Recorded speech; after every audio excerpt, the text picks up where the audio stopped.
In today's news, 14 illegal immigrants detained in Virgin Gorda. Premier reflects on homelessness issue. BVI Yachting Hotel Association forges strategic alliance with government. A look at the Creative Waves art exhibition, and BVICoC promotes youth entrepreneurship.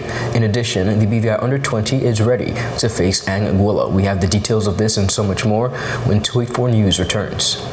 Start the year off with more. More speed, more downloading, more savings, and more fire. CCT Fire Fiber Internet gives you the speed you need to keep the whole family connected. Packages starting at $119 with speeds from 300 megabytes per second. Super fast, unlimited downloads, even more reliable connectivity, plus free live streaming TV for the family to enjoy. Sign up for the absolute best fiber internet service in the BVI CCT Fire and pay no installation fee. Plus, get CCT Live TV for free. You deserve more. Get more with CCT. Life Unlimited.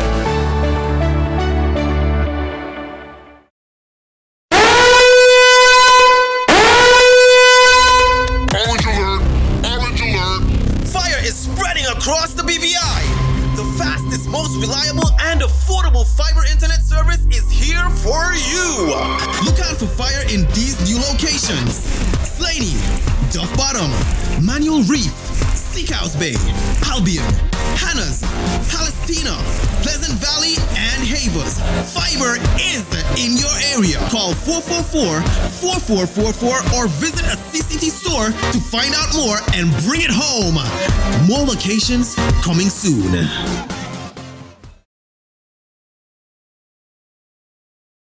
Hello everyone and welcome to this edition of 284 News. It is Thursday, February 29th, 2024. I'm Ron Grant, bringing you the very latest out of Tortola in the Virgin Islands. Happy Thursday to each and every one of you. Thank you so much for joining us. Beginning our newscast on the local scene, earlier this morning, officers of the Royal Virgin Islands Police Force uncovered 11 illegal immigrants at an abandoned building on Virgin Gorda. Following additional investigations, 3 more individuals were found at the same location, raising concerns that there may be others yet to be discovered. The Royal Virgin Islands Police Force is now reaching out to the public for assistance in identifying and apprehending these individuals. Authorities urge residents to report any sightings of unfamiliar persons to the Virgin Gorda Police Station or contact the Immigration Department. The apprehended immigrants will be handed over to the Immigration Department. Premier Dr. the Honorable Natalia D. Wheatley recently reflected on the issue of homelessness in the Virgin Islands, promising a multifaceted approach from the government of the Virgin Islands as the issue continues to gain visibility in the public space. Jaka Wooding has more in this report. Premier Honorable Dr. Natalia Wheatley recently faced questions in the House of Assembly about the government's plan to address homelessness amid widespread concern over the lack of housing solutions for vulnerable groups in the Virgin Islands. Though noting that this question may have been better directed to Minister for Health and Social Development, the Honorable Vincent Wheatley, the Premier offered a response. He acknowledged that while homelessness has existed in the territory for some time, the issue was exacerbated by extensive damage to homes during the floods and hurricanes of 2017. Wheatley stressed that homelessness is a complex problem stemming from many factors. Madam Speaker, as Premier of the Virgin Islands, I recognize the magnitude of social issues plaguing the Virgin Islands. The issue of homelessness is a complex one that was exacerbated after the hurricanes of 2017. There was an acute shortage of housing as the housing stock was severely damaged. While there has been significant replacement, there remains damaged stock. Rising costs of construction and insurance, together with worldwide inflation post the COVID-19 pandemic, has impacted the local housing market and construction costs. New home construction, renovation, and rentals have all experienced significant increases over the last few years. This has no doubt impacted the population, and in particular the more vulnerable of our population. The Premier emphasized that the government will need a multifaceted approach to curb homelessness in the Virgin Islands, adding that some efforts are already underway. However, certain initiatives face challenges. The social problem no doubt requires a multifaceted and coordinated approach. We recognize and applaud the Ministry of Health and Social Development through the Safe Haven Transitional Center and the multiple non-governmental agencies, including Family Support Network and Women in Need, who facilitate temporary housing and feeding for vulnerable persons. In the immediate post-Irma time period, the Ministry of Health and Social Development, through its housing program, provided assistance and respite for many persons with damaged homes. I must note, Madam Speaker, that accommodations will not solve the problems. If we fail to provide the requisite supportive services such as employment, counseling, and substance abuse interventions. Additionally, the solution to this problem cuts across multiple sectors and government departments. The Premier noted that presently some individuals are sleeping in abandoned buildings, public parks, and historical sites. He also alluded to the possibility that some may be living this way by choice. Wheatley said the issue requires analysis so that forthcoming solutions can be sustainable and effective. Madam Speaker, I'm aware that despite these efforts, there are persons sleeping in abandoned buildings and in parks and historical locations throughout this territory. As difficult as it is to hear, while some persons truly can do no better, some persons prefer to live this way. We, however, need to engage in a holistic analysis of the present situation and create a long-term plan to arrest this situation at its core. The Premier provided this response while addressing a question from member for the 6th District, the Honorable Myron Walwyn, who has been vocal on the issue of homelessness and has often criticized the government for overlooking issues affecting average citizens. You have so many people who can't even make ends meet in this place. I don't know where the government lives. If they live on Tortola, I don't know where they live. Because when you go around and you see the hardship that people are having, you know how many homeless people we have in this country? People sleeping in their cars.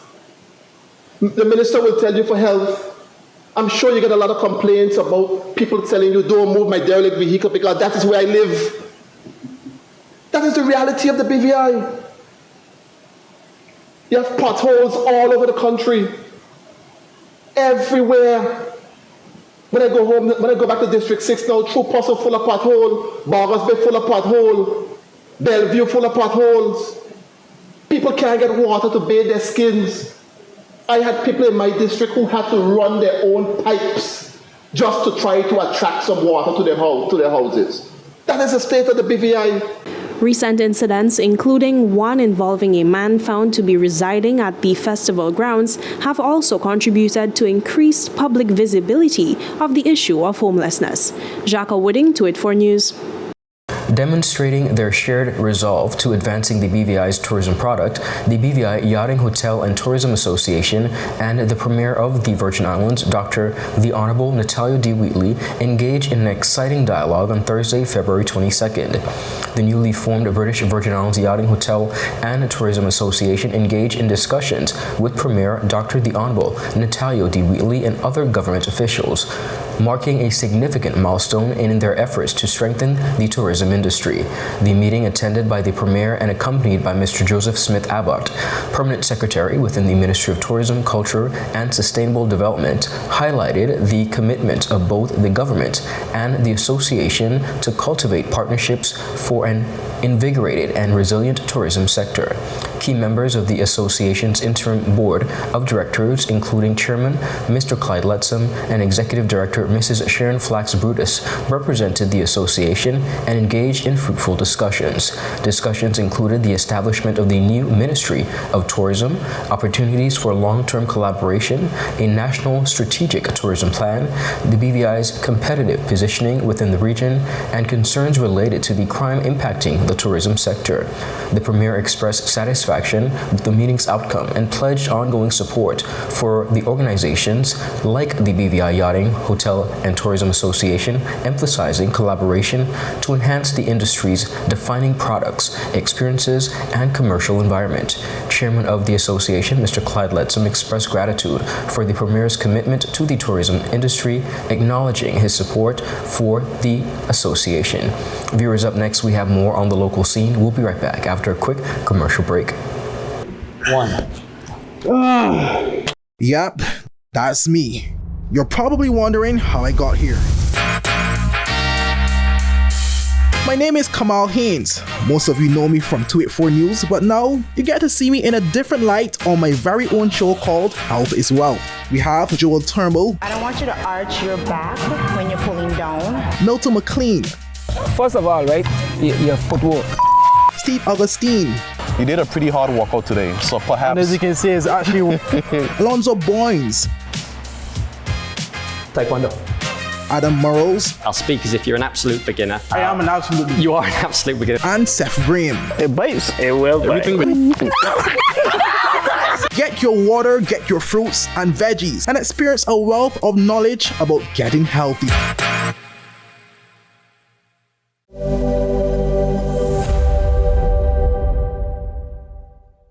At Higher BVI, we're not just about business. We're about empowering lives, and that is because we aspire to inspire. By choosing us, you're supporting a company that believes in equal opportunities, diversity, and community growth.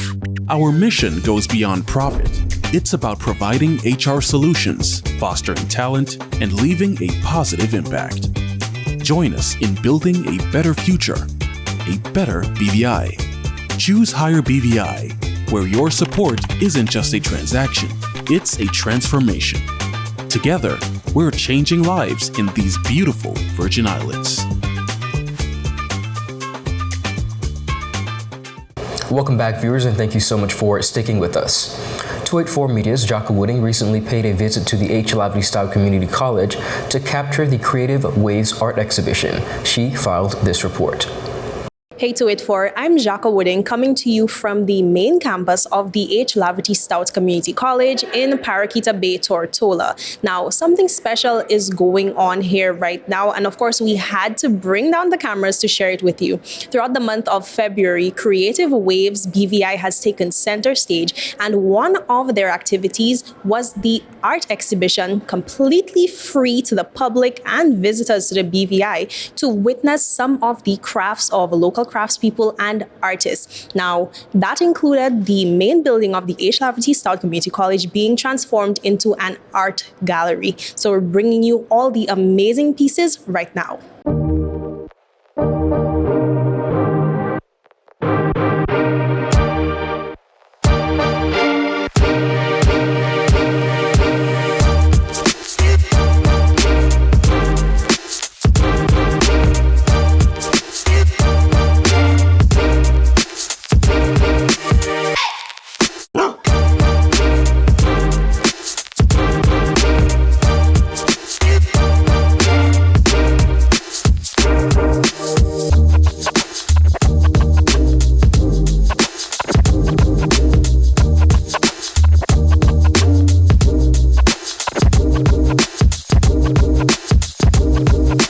The BVI Chamber of Commerce says it is poised to back young, thriving entrepreneurs in the Virgin Islands who may need various levels of support.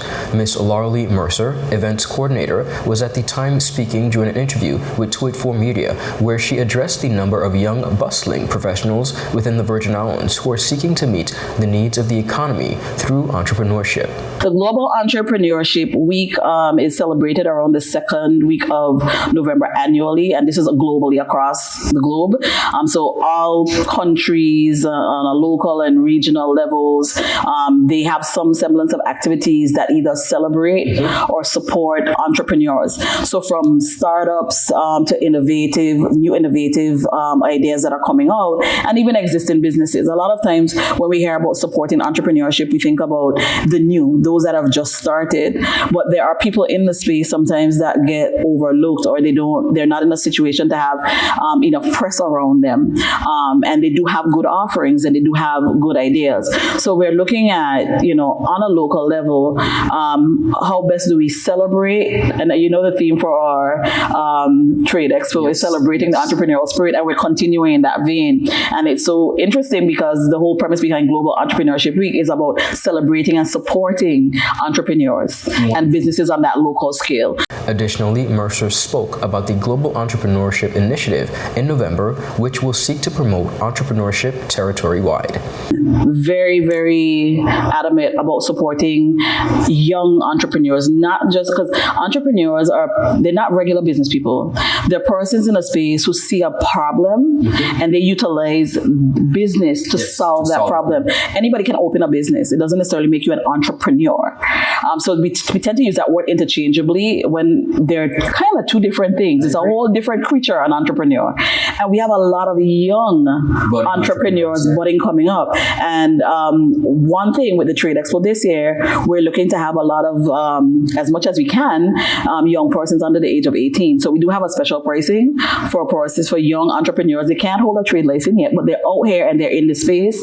And we want to encourage that growth, that by the time they're ready and able to hold a trade license, they've already been kind of warmed up to what it is, what it is to do business. What do I need to have in place? What do I have to have in mind? For the full interview, visit all 284 media platforms.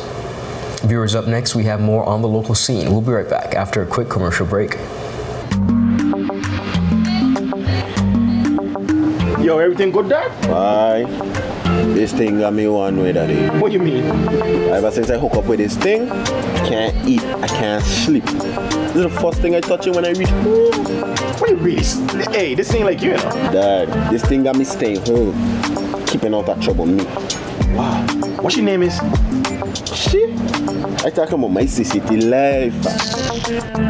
Don't worry about missing your favorite series, sports, news, and local programming. Come to CCT today and sign up for CCT Live to access over 80 channels. CCT Live. Bring it home. 1 month free trial turn into 5. 5 months turn into you know I watching ball. I even watching football. Dad, Nickelodeon, Paw Patrol. I am hooked. Hooked, I tell you.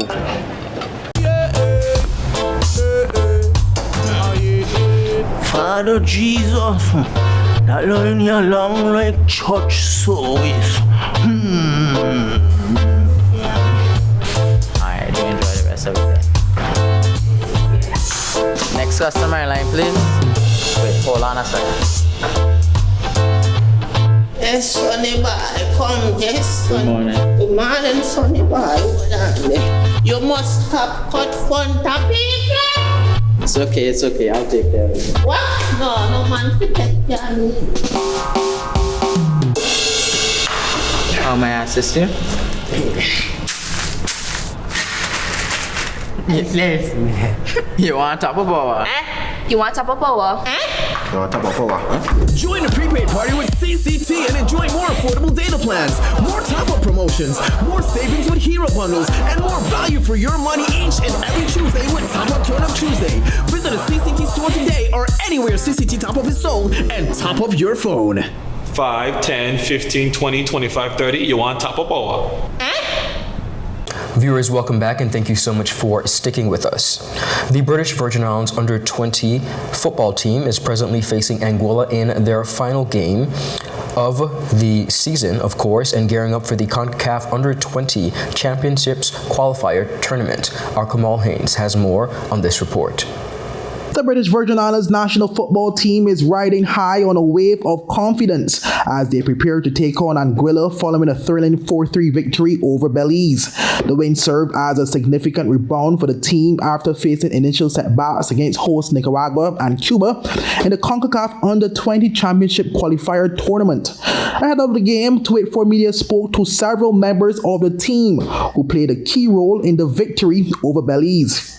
Azarni Colwood, a standout player with 2 crucial goals against Belize, expressed his team-oriented focus, emphasizing his determination and laser-like focus for the upcoming fixture against Anguilla this evening. Obviously, it's a good feeling to score 2 goals and stuff, but I feel all the goals we scored in the game was critical. Goals from Curtis, goals from Jahari, it all matters, So I feel it's a good victory. Well, my confidence been high when I had 0 goals. So, I just feel like the motto is to keep level-headed, never get too high, never get too low, and just keep my head on and keep focused. I don't really watch the numbers because I just play my best for the team, and whatever happens. It's a good thing to have 3 goals, but at the end of the day, I have 10 other brothers on the pitch fighting with me, so my confidence is good, and I have confidence in all my players that we could get this win against Anguilla. Jahari Lacy, the hero of the Bellies match with a winning goal in the 70th minute, highlighted that the victory showcased the true potential of the BVI team. To score the winning goal for the BVI, to get the 3 points was a great feeling.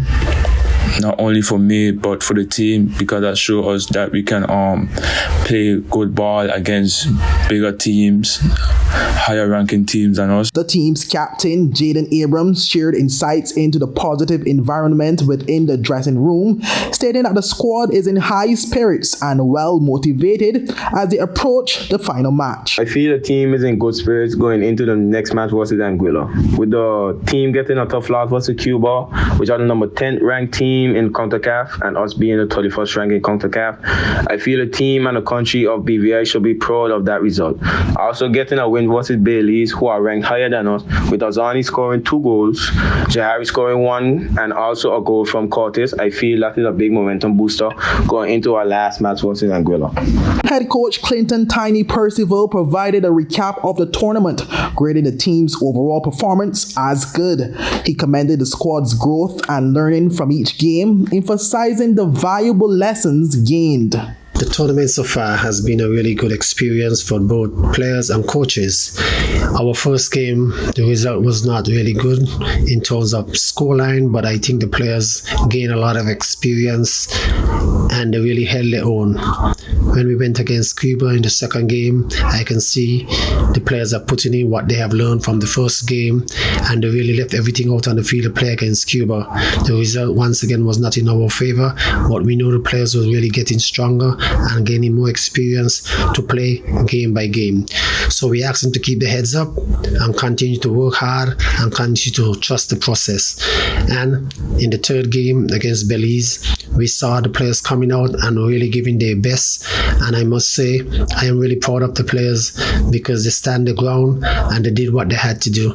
At the end of the day, we came out with a victory, and I am really proud of the players so far in terms of what they have been doing and how they have been executing the game plan. Despite being the youngest team in the competition, Coach Percival expressed optimism about the bright future of BVI football.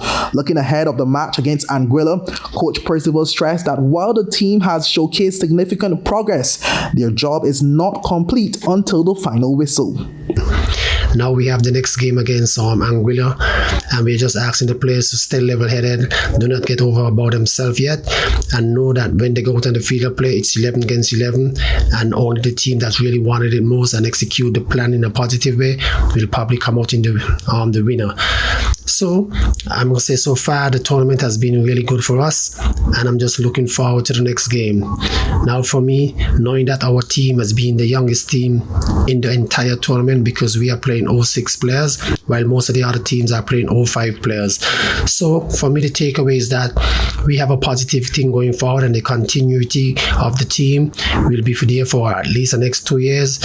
So we are really looking forward not only for this tournament only, but for tournaments to come in the future. With determination and confidence, the BVI team is set to face Anguilla at 6 p.m. this evening, aiming to cap off the tournament with another impressive performance. Reporting for 284 News, I am Kamal Haynes. The Islanders Football Club extended their winning streak to 4 games, overwhelming Old Madrick FC last Sunday with a commanding 5-0 triumph at the Greenland Football Field. The Islanders dominated with goals from Sheldon Harry, Osworth Holder, and Antonio Rodney, with an own goal adding to the scoreline to further solidify their dominance. Coach Fitzroy Daly commended the team for their performance, expressing congratulations and acknowledging their good play. Despite recognizing areas for improvement, especially early in the game, Daly highlighted that the team's goals helped settle them. He emphasized the importance of hard work moving forward and expressed expressed the team's ambition to gauge their potential success in the ongoing season. 284 Media was on the grounds and captured the following highlights. Take a look. Roy himself for the Islanders, trying to get back where they was. Islanders taking it to the danger zone. Nice ball. Shot comes in. Say as usual. Send it back to Shelly Belly, and he's in the back of the net, and it's a goal. Shelly Belly in the goal. 2, 3, 4, 5 step back.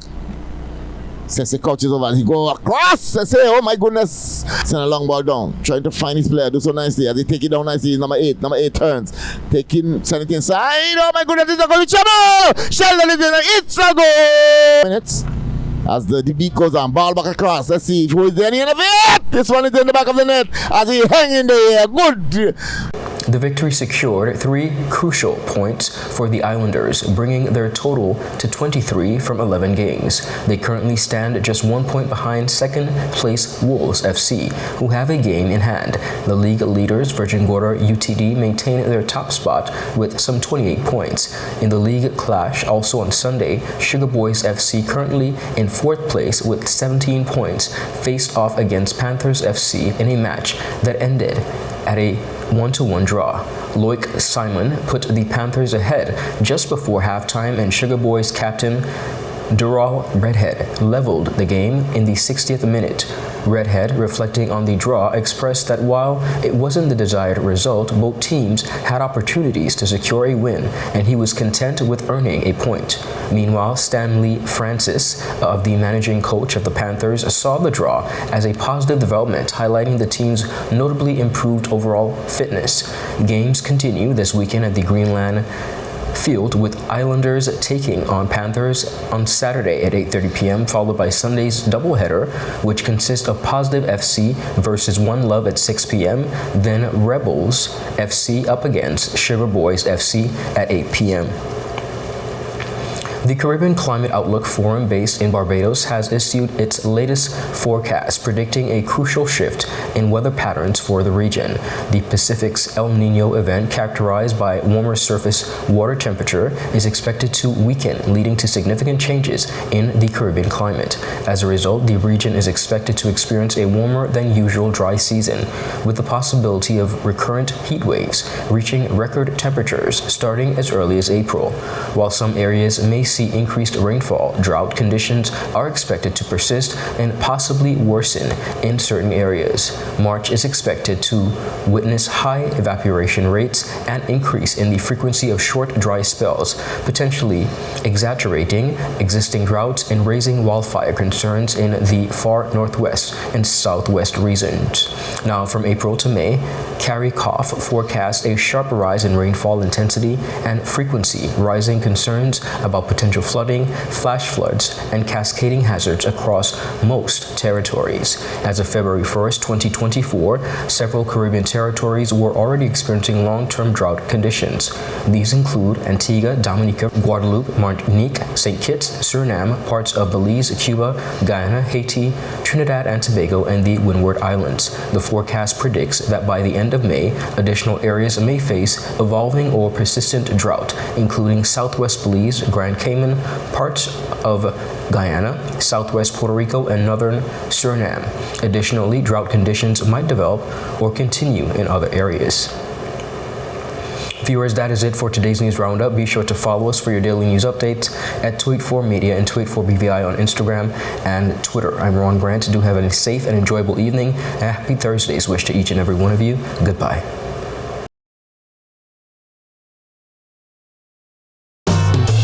Hold on a second. Yes, Sonny boy, come, yes, Sonny. Good morning. Good morning, Sonny boy. Hold on there. You must stop cut front of people. It's okay, I'll take care of it. What? No man fit take care of me. How may I assist you? Yes. You want top of power? You want top of power? Join the prepaid party with CCT and enjoy more affordable data plans, more top-up promotions, more savings with hero bundles, and more value for your money each and every Tuesday with Top Up Turn Up Tuesday. Visit a CCT store today or anywhere CCT Top Up is sold and top up your phone. 5, 10, 15, 20, 25, 30. You want top or power?